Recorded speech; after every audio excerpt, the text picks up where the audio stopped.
أعوذ بالله من الشيطان الرجيم بسم الله الرحمن الرحيم السلام عليكم ورحمة الله وبركاته الحمد لله رب العالمين نحمده ونستعين ونستغفره ونعوذ بالله من شرورهم ومن سيئات أعمالهم من يهد الله فلا مضل له ومن يضلل فلا هادي له وأشهد أن لا إله إلا الله وأشهد أن محمدا رسول الله أما بعد.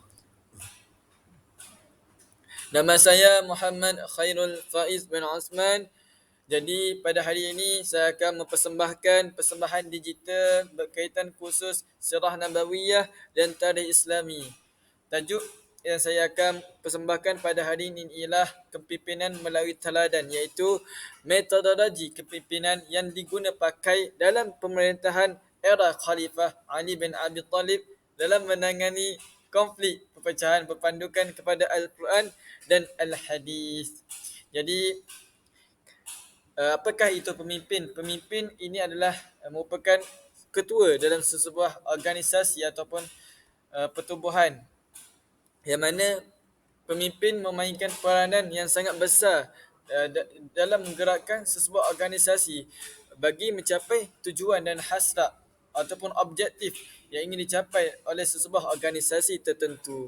Jadi kita boleh lihat kepimpinan ini pada diri Rasulullah SAW, yang mana di dalam Al-Quran ada dinyatakan dalam surah Al-Ahzab, A'udzubillahi minasyaitonirrajim, laqad kana lakum fi rasulillahi uswatun hasanatun liman kana yarjullaha wal yawmal akhir wa dzakarallaha katsira. Ia bermaksud pada diri Muhammad itu adanya suri teladan yang patut kita contohi, dan juga mereka yang banyak mengingati Allah SWT. Jadinya Allah SWT telah menyatakan dalam Al-Quran bahawa Nabi Muhammad SAW merupakan contoh atau qudwah hasanah kepada kita semua. Jadi baginda Nabi Muhammad ini merupakan seorang pemimpin yang unggul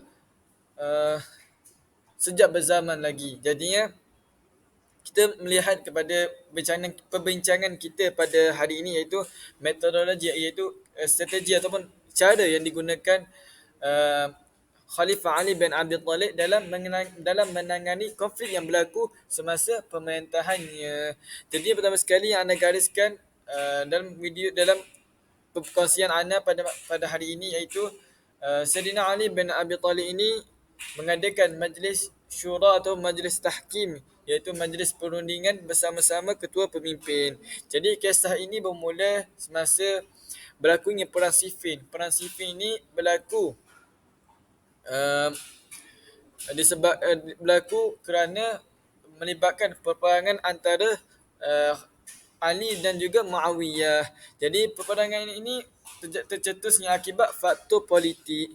Jadi peperangan ini tidak menemui kesudahan sehingga kan Sayyidina Ali bin Abi Talib ini mengemukakan cadangan untuk mengadakan majlis tahkim atau majlis syura bersama ketua-ketua pemimpin yang berperang. Jadinya apabila berlakunya apabila diadakan majlis tahkim ini, maka keputusan yang baik telah disepakati ataupun telah dicapai dalam peperangan tersebut. Jadi peperangan tersebut dapat dihentikan. Jadi dalam Al-Quran juga dalam surah Asy-Syura, Allah SWT berfirman, A'udzubillahi minasyaitonirrajim, wa amruhum syura bainahum, yang bermaksud dan urusan mereka dijalankan secara bermusyarat sesama mereka.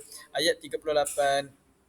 Dan juga dalam sebuah hadis ada disebutkan, iaitu Jabir radhiyallahu anhu, Rasulullah SAW bersabda, idza istashara ahadukum akhahu falyushir alaih, yang bermaksud apabila seseorang daripada kamu meminta petunjuk kepada saudaranya, maka hendaklah dia menunjukkan jalan yang benar kepadanya. Riwayat Ibnu Majah.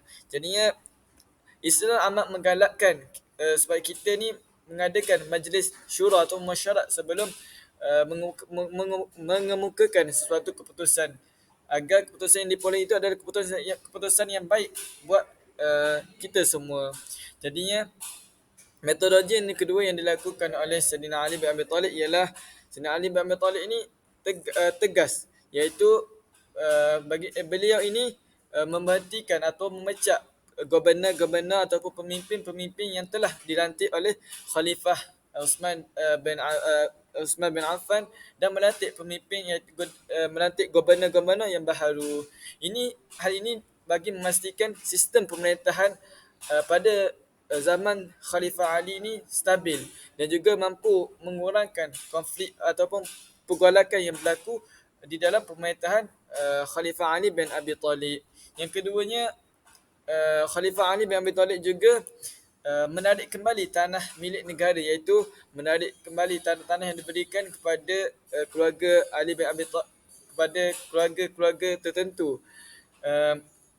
Apabila Sayyidina Ali ni menarik kembali tanah-tanah tersebut, maka diberikan kepada orang yang lebih memerlukan. Jadinya di sini konflik ataupun dapat dikurangkan, dapat diredakan semasa pemerintahan Khalifah Ali bin Abi Talib. Okay, strategi yang ketiga yang dilakukan oleh Sayyidina Ali bin Abi Talib adalah memindahkan pusat pemerintahan daripada Madinah ke Kufah. Sebagaimana yang kita tahu, ini merupakan salah satu strategi untuk membentuk ataupun mewujudkan pusat pemerintahan Islam yang stabil. Jadinya Sayyidina Ali ini juga seorang yang adil dalam menjalankan tanggungjawabnya dalam menangani konflik yang berlaku, konflik perpecahan yang berlaku semasa zamannya.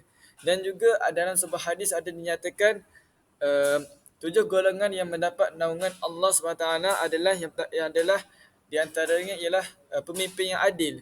Jadi pemimpin yang adil ini merupakan pemimpin yang menjaga kebajikan rakyatnya, menjaga dan sebagainya.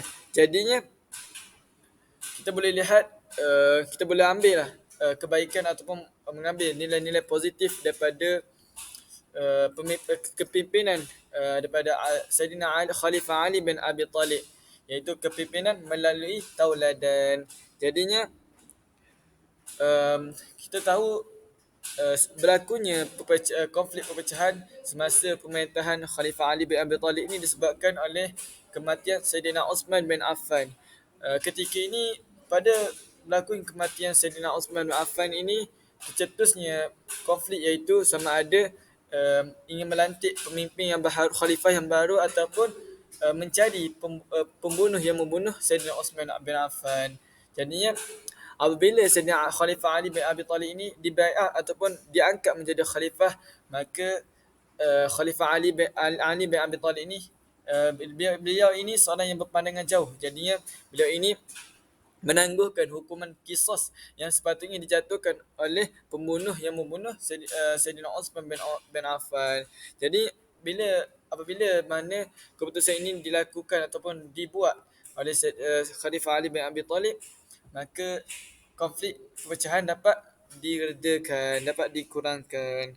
Jadinya kita tahu Sayyidina Ali ini seorang yang adil, bijaksana dan juga tegas dalam membuat suatu keputusan bagi menangani konflik perpecahan ini.